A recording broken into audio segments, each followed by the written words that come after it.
Mr. Speaker, sir, coming to the budget estimates, I am not going to deal at length with the amounts allotted to various departments. I shall deal only with the major policy of the government which should be adopted in future for the welfare of the state.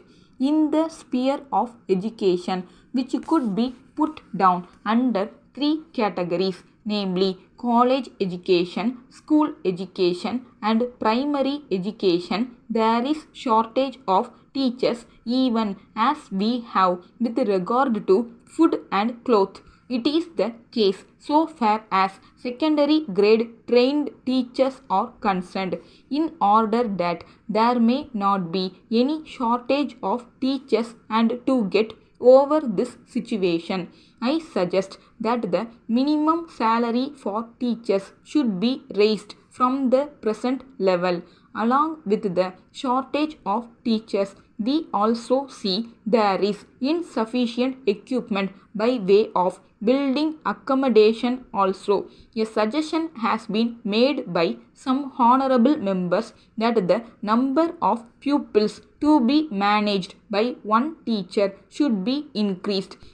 I think the better course would be to introduce the shift system so that another shift of boys might also receive education without constructing new buildings.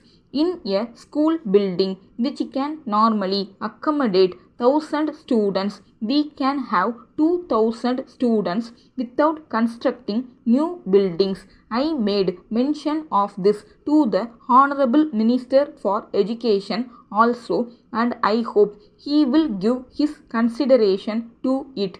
If that is adopted, we need not bother about the construction of new buildings immediately. Of course, for permanent institutions, we can construct buildings according to the convenience of the finance of the government.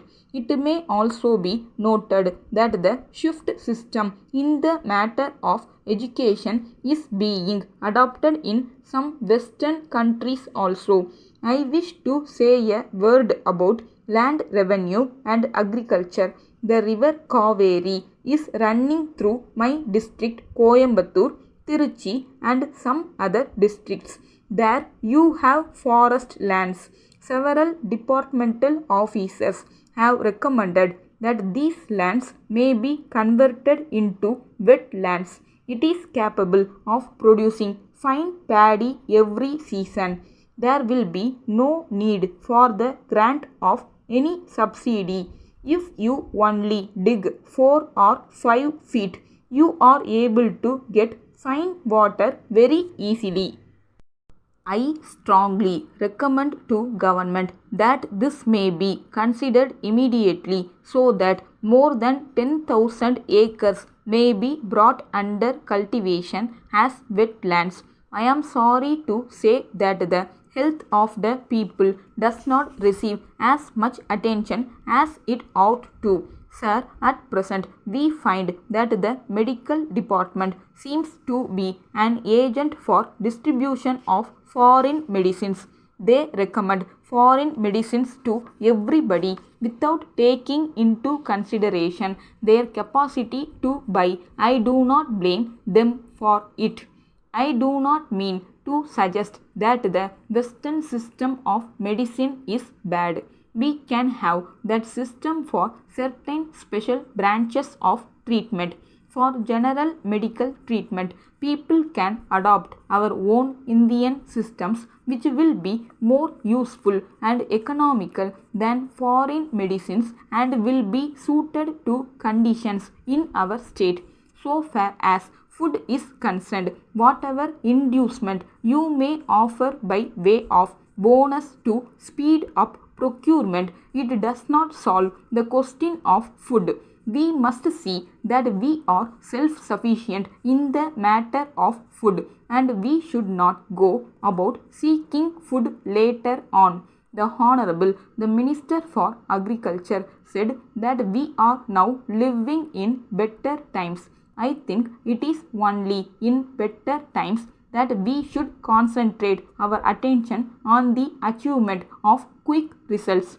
Letter dated 28th May 1981 from the General Secretary, All India Electrical Goods Dealers Association, Madras, to the Honorable Minister for Commerce, Government of India, New Delhi. Sir, we would like to bring the following to the kind attention of the Government of India for sympathetic consideration and favourable action. It is a matter for regret that the Government of India has not so far decided to lift the ban on import of high power electric motors by the members of the association during the current year.